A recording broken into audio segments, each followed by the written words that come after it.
Dawn mist hangs over the Danube. Steel glints beneath rising sunlight. Thousands of armored knights ride east.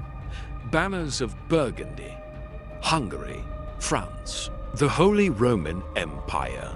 War drums echo across the plains. A crusade has formed. Not a border raid, not a feudal skirmish. A crusade. In Paris, preachers promised redemption. In Buda, nobles swore vengeance. In Rome, papal envoys declared destiny.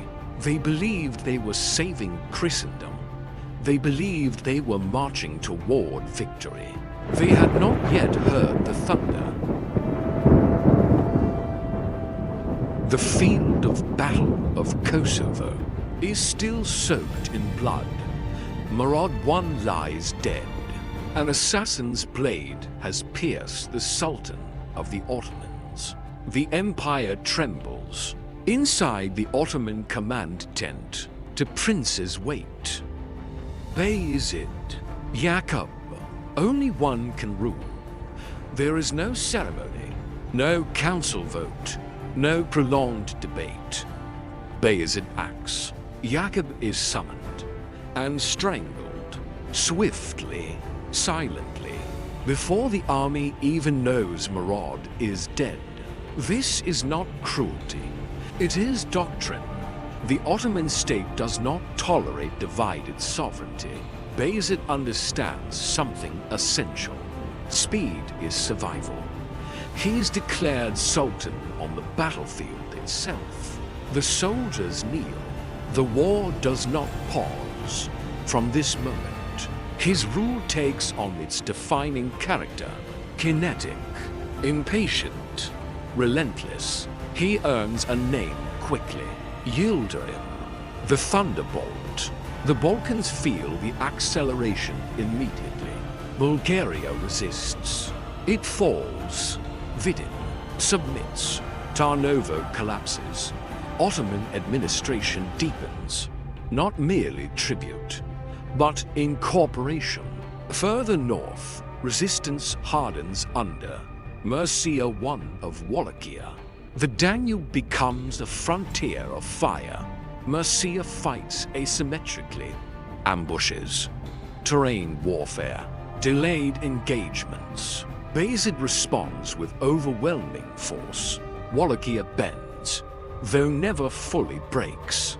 Meanwhile, Serbia remains a vassal state. Its prince provides troops. Christian cavalry now ride under Ottoman banners. This is not just conquest. It is integration. Bayezid does not leave power vacuums. He absorbs them.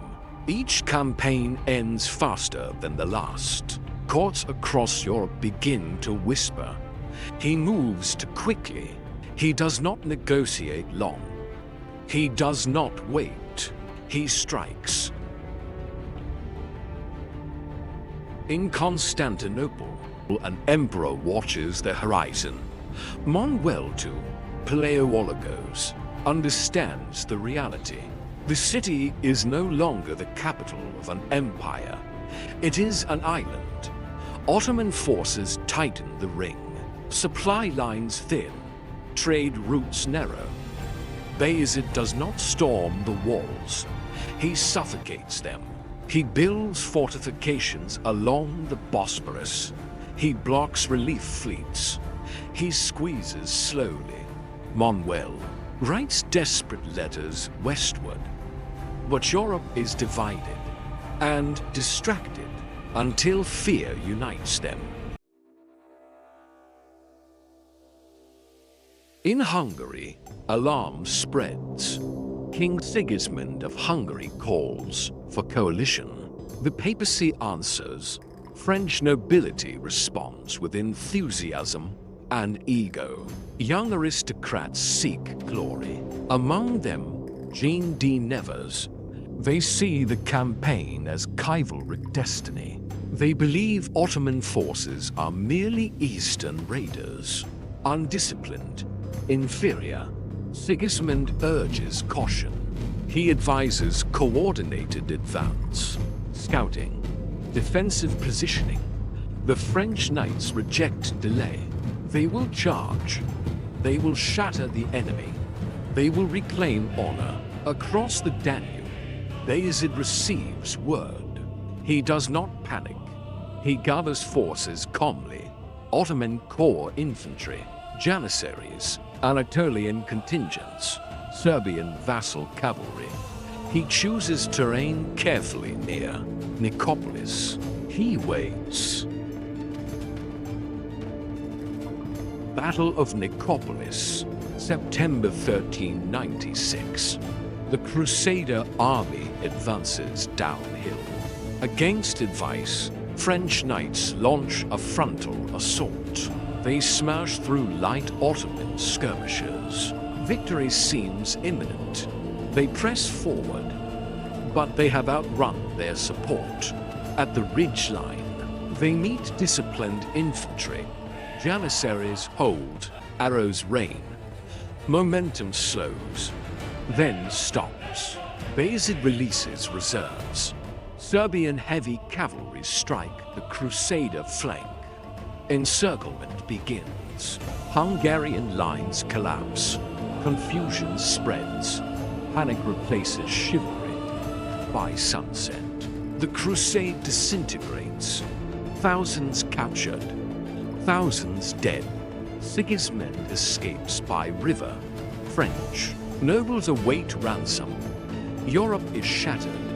For decades, no crusade of similar scale will fall. Bayezid stands at the height of power. There was no army left in Europe strong enough to stop him. Triumph echoes across the Balkans, but in the east, cities burn under another banner. Persia, Mesopotamia, Delhi, all subdued by one man. Timur, displaced Anatolian rulers flee to his court. They kneel. They speak of Bayezid's expansion, his arrogance, his absorption of their lands. Timur listens.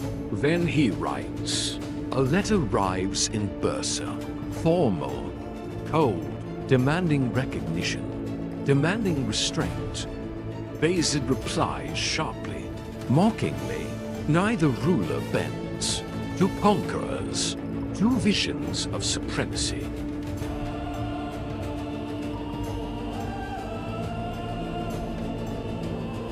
The Thunderbolt believed he had shattered Europe. He did not yet realize he had just attracted a storm.